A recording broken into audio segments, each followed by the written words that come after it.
Professor रागी कह रहे कोई भी हो सकता है कथावाचक, लेकिन एक मिनट मैं धर्मेंद्र यादव जी के पास, पहले धर्मेंद्र यादव जी के पास जाऊंगी। धर्मेंद्र यादव जी को लीजिए स्क्रीन पर। धर्मेंद्र यादव जी, कोई भी हो सकता है कथावाचक, खुलकर सब बोल रहे हैं यहाँ पर, लेकिन उसे पीडीए से जोड़ना, ये कहना कि देखिए इनकी तो चोटी इसलिए काटी गई क्योंकि ये पीडीए के व्यक्ति हैं, क्योंकि ये यादव हैं। अब आपको गिनाया उन्होंने कितने बड़े बड़े ऐसे कथावाचक हैं जो ब्राह्मण नहीं है, लेकिन इस मामले में पेच कहीं और ही फंसा था, आपने कहीं और ही फंसा दिया। श्रृंगी ऋषि क्या थे? ब्राह्मण थे। जी बोलिए। हाँ प्रोफेसर, मेरे बीच में क्या बोल रहे हैं आप? चुप हो जाइए। सुचरिता जी, पूरे पैनल में सबने ये बताया कि जाति जरूरी नहीं है कथावाचन के लिए।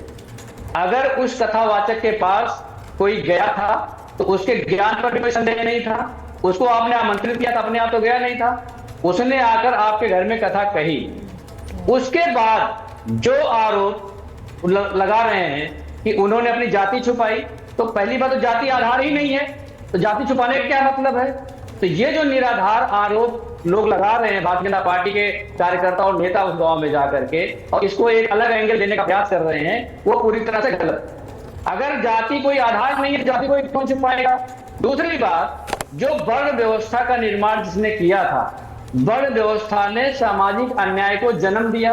वर्ण व्यवस्था के आधार पर भी आप ये कह रहे हैं, अब सुन लीजिए, वर्ण व्यवस्था के आधार पर भी आप कह रहे हैं जिसको ज्ञान होगा। नहीं धर्मेंद्र जी, प्रोफेसर साहब देखिए, प्रोफेसर वर्सेस प्रोफेसर है। एक मिनट वर्ण व्यवस्था के आधार पर तो प्रोफेसर धर्मेंद्र यादव, एक मिनट यादवों को बाहर निकालना चाहिए। सबसे एक चीज पूछना चाह रही हूँ, कृष्ण के वंशज माने जाते हैं चंद्रवंशी। मैं एक चीज कहना चाह रही हूँ, उन्होंने तो खुलकर कहा है, एक मिनट प्रोफेसर रागी, कर्म करते हैं, उन्होंने खुलकर कहा कि कथावाचक कोई भी हो सकता है। मैं इस मामले की बात कर रही हूं, मैं इस बात से सहमत नहीं हूं। मुझे लगता है कि यहां पर जब हम कहते हैं कि हर व्यक्ति समान है, तो हम ये नहीं कह सकते कि कथावाचक सिर्फ ब्राह्मण हो।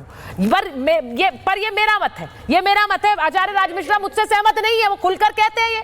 लेकिन इस मामले में क्या आपने इसे इतना बड़ा इसलिए बनाया है क्योंकि आपको इसमें एक यादव वर्सेस ब्राह्मण एक पूरा संघर्ष नजर आ रहा है? यही सोच क्या नजर आ रही?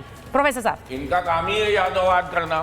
सुचरिता जी, अब मैं आपको आधार कार्ड कराता हूं। मैं आपसे निवेदन करूंगा, आपका बहुत बड़ा चैनल है, बहुत बड़ा शो है, योगी आदित्यनाथ के आधार कार्ड को आप अपने चैनल पे दिखाइए पूरे देश को कि उनके आधार कार्ड में उनका क्या नाम लिखा है और आज उनका क्या नाम है। इससे पूरे देश का सवाल है, पूरा देश जानना चाहता है कि जब आप कोई उपाधि हासिल कर लेते हैं तो उसमें आपका सरनेम जुड़ जाता है। अगर कोई डॉक्टर हो गया तो उसके नाम का डॉक्टर जुड़ जाता है, इसका मतलब ये नहीं कि आपने नाम बदल लिया है। तो नाम बदलने वाला जो प्रोपेगेंडा भारतीय जनता पार्टी द्वारा चलाया गया वो पूरी तरह से निराधार था। दूसरी बात, अब छेड़छाड़ की जो बात आप कर रही है, छेड़छाड़ की बात भी भारतीय जनता पार्टी के द्वारा प्रायोजित है। पहले दिन प्रायोजित है, ऐसी कोई बात नहीं आई थी जो महिला ने बताई थी। आप ये कह रहे हैं प्रायोजित है? देखिए प्रोफेसर साहब, वो महिला आकर बोल रही हैं, आप ये बोलते हैं कि वो महिला झूठ बोल रही है, वो महिला झूठ बोल रही है, वो छेड़छाड़ की बात नहीं, वो गलत है। हाँ, झूठ और सच्चा फैसला पुलिस इंक्वायरी में होना चाहिए। मुझे पहले समझिए, झूठ और सच्चा सर्टिफिकेट भारतीय जनता पार्टी नहीं देती है, बाकी कोई पार्टी नहीं देती है। ये तो पुलिस इंक्वायरी की बात है, पुलिस इंक्वायरी में पता चल जाएगा कि सच क्या है। नहीं, पर आप तो ये कह रहे हैं ना कि पुलिस कमल लेकर हाथ में घूम रही है, आप तो यही कह रहे हैं। आपके नेता ने अभी बयान दिया है कि वो कमल लेकर घूम रहे हैं। एक मिनट समीर जी और जवाद साहब, एक मिनट। आपके नेता ने कहा कि पुलिस कमल लेकर हाथ में घूम रही है, इसीलिए ये झूठे आरोप लग रहे हैं। मुझे ऐसा लगता है कि एक महिला ने आरोप लगाए हैं और महिला के आरोपों को आप सरासर झूठा बोल रहे हैं, यानी कि इस महिला ने झूठ बोला है, उन्होंने कोई बदसलूकी नहीं की है, इन्हें सिर्फ फंसाने के लिए किया गया है। ऐसा समीर जी वर्सेस जवाद साहब। समीर साहब, आपको लग रहा है कि इस मामले को तूल इसलिए आप देख रहे हैं यूपी में जो तस्वीरें आ रही है, यूपी में हो क्या रहा है? यूपी में एक जातीय संघर्ष की तस्वीरें सड़कों पर नजर आ रही, पुलिस से भिड़ गए लोग वहां पर इटावा। देखिए अखिलेश यादव को लगता है कि उत्तर प्रदेश की पुलिस हाथ में कमल का चिन्ह लेके या कमल लेके घूम रही है, तो जिन लोगों ने जो बदतमीजी की थी कथावाचक के साथ, उन 19 लोगों को गिरफ्तार किया उत्तर प्रदेश की पुलिस ने, तुरंत गिरफ्तार किया। क्या उनको इसलिए छोड़ दिएगा कि वो ब्राह्मण थे? उन्होंने उनकी चुटिया काटी, जो जिससे व्यवहार किया, कानून ने अपना काम किया। अखिलेश यादव ने उसे पूरे प्रकरण को, जब मामले का पटाक्षेप हो गया कि वो लोग गिरफ्तार हो गए, अखिलेश यादव ने इसे जातिगत रंग दिया। अखिलेश यादव उनको लखनऊ बुलाते हैं, उनको तबला हारमोनियम गिफ्ट करते हैं और अपने समाज के लोगों से, अहिर रेजिमेंट से कहते हैं, अपने पार्टी के नेताओं से कहते हैं कि इसे जातिगत रंग दो क्योंकि अब चुनाव आ रहा है। और अखिलेश यादव की राजनीति तो अहमदाबाद से बिगड़ने के लिए जानी जाती है। मुस्लिम तुष्टिकरण और यादव तुष्टिकरण की जो राजनीति बिहार में करते हैं, जो उत्तर प्रदेश में करते हैं, वही अखिलेश यादव को करना है। और अब अखिलेश यादव को तो अपना वोट बैंक दिख रहा है कि यादव मेरा वोट बैंक है, यादव बनाम ब्राह्मण की लड़ाई करूंगा, मेरा वोट मजबूत होगा और उसमें मैं पीढ़े का और तड़का डाल दूंगा। तो बस जैसे लोकसभा चुनाव में मैंने प्रदर्शन किया था, हो सकता है वैसे विधानसभा चुनाव में मुझे प्रदर्शन करने का मौका मिले। तो अखिलेश यादव इसका पूरा राजनीतिक लाभ देना चाहते हैं, एक जातिगत रंग देना चाहते हैं। योगी आदित्यनाथ ने जो आज कहा है कि पिछली सरकारों में जिस तरीके से थाने बटे होते थे, जिस तरीके से गुंडागर्दी होती थी, 5 साल का मायावती का शासन और 5 साल का अखिलेश यादव के शासन को जिस तरीके से योगी आदित्यनाथ ने अपने प्रशासन से लॉ एंड ऑर्डर लेकर आ गए। जाति दंगे किस केस में होते थे?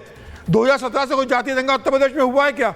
अखिलेश यादव के समय तो फहरिस्त जातीय दंगे की, मायावती के समय फहरिस्त दंगे की। तो मुझे लग रहा है कि योगी आदित्यनाथ का जो लॉ एंड ऑर्डर है, जो सुशासन है, जो काम हुआ है, अब अखिलेश यादव को लग रहा है कि सत्ता में वापसी की संभावनाएं बहुत कम है। तो अब वो जाति में सत्ता में वापसी की संभावनाएं बहुत कम है। तो ये एक प्रकरण, एक घटना घटी जिसके बाद उसका क्या इस्तेमाल किया जा रहा है। मैं एक बार जरा सिर्फ ये फिगर्स पढ़ना चाह रही हूं जवाद साहब। यूपी में 2017 में एसपी को जो वोट मिला उसमें 6% ब्राह्मण वोट था, 83% यादव वोट था। और वही 2022 में 10% ब्राह्मण वोट था। इसको चलाइए जरा चेतन। और यादव वोट था 68%। अब इसका क्या मतलब है? ये फिगर्स यही दिखा रहे हैं कि यूपी में यादव वोट कहां जा रहा है। और ये भी दिखाता है कि ये जो एक जातीय संघर्ष है, ये किसे सूट कर रहा है। जवाद साहब जरा ये भी बताइए। जी सुचारता जी, बहुत बहुत धन्यवाद आपको और आपके सभी दर्शकों को मेरा जय हिंद, जय संविधान। देखिए, अभी बात हो रही थी कि वो यादव समुदाय के हैं या वो ब्राह्मण समुदाय के नहीं है। देखिए, ये जो लड़ाई है, ये सामाजिक न्याय की लड़ाई है और इसी को लेकर के संघर्ष आज से नहीं, वर्षों से चला आ रहा है।